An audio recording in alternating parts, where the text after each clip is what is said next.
Michel Larive, député de la France Insoumise de l'Ariège. Bonjour. Bonjour. Merci d'être avec nous.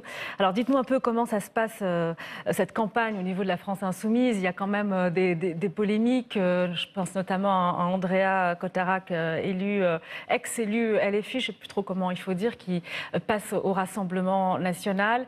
Jean-Luc Mélenchon lui parle de boule puante. Est-ce que finalement vous n'avez pas peur que vos électeurs retiennent ces polémiques et ne retiennent pas le fond de votre programme pour non, c'est un ces européennes? Non, pas du tout. C'est un épiphénomène. Ça a toujours existé dans l'histoire où certains se trompent, pensent que le fascisme peut être un remède au capitalisme. C'est faux. C'est son avatar. Et donc, à partir de ce moment-là, c'est une aventure personnelle de ce jeune homme, qu'il les continue ailleurs. Et voilà. Et nous, on va passer à autre chose. Je crois qu'il faut passer à autre chose. Et on passe à notre programme qui, lui, est porté par une liste jeune et dynamique et qui est la véritable alternative dans ces élections européennes, puisque vous avez à peu près trois pôles. Un pôle nationaliste dur qui est représenté par le Rassemblement national, enfin l'ancien Front national, et une approche ultralibérale, ordolibérale, type allemande, qui est représentée par M. Macron, et puis une alternative écologique, humaniste et sociale qui est représentée par nous, qui Alors justement, sommes tous en les sondages possibilité abondent d'envoyer dans le sens des d'un députés duel. en Europe.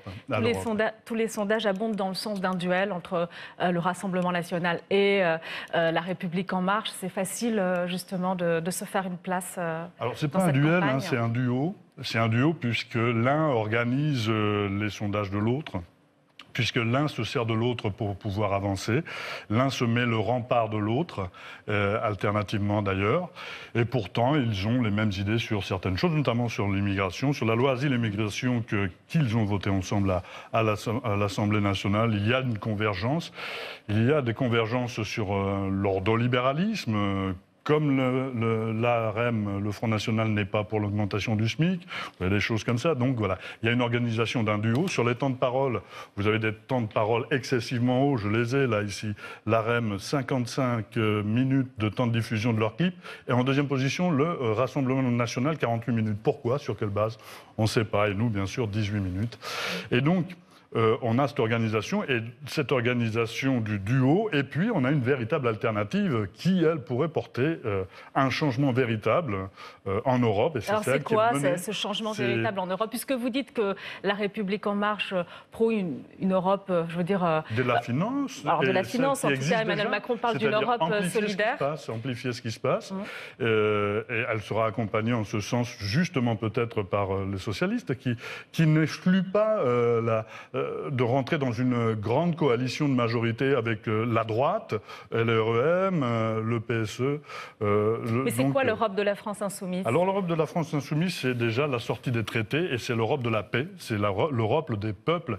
Et vous voyez, la différence effectivement du Front National, c'est l'Europe de la souveraineté populaire et pas de la souveraineté nationale. Alors ça veut dire quoi l'Europe de la souveraineté populaire? Par exemple, si on prend l'espace Schengen, par exemple, il n'y a pas d'échelle de grandeur entre les peuples. Tous les peuples sont respectés selon leur spécificité à l'intérieur de l'Europe. Puisque vous parlez des accords et des traités, oui. Sur l'espace Schengen, qu'est-ce qu'on fait au niveau de la France insoumise? On ne touche pas pour l'instant à l'espace Schengen. Tout va bien. Je pense que c'est...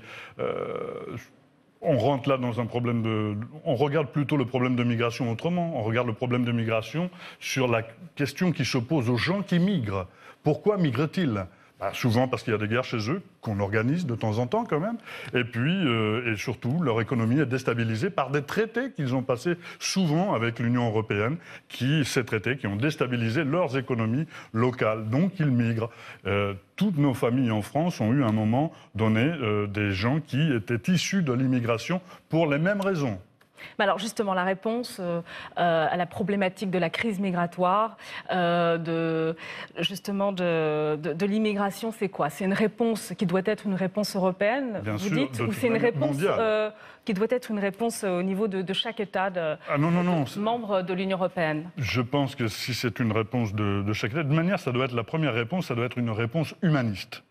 C'est-à-dire que lorsque les gens arrivent, eh bien, on doit les accueillir. Et c'est la tradition des Lumières, c'est la tradition française.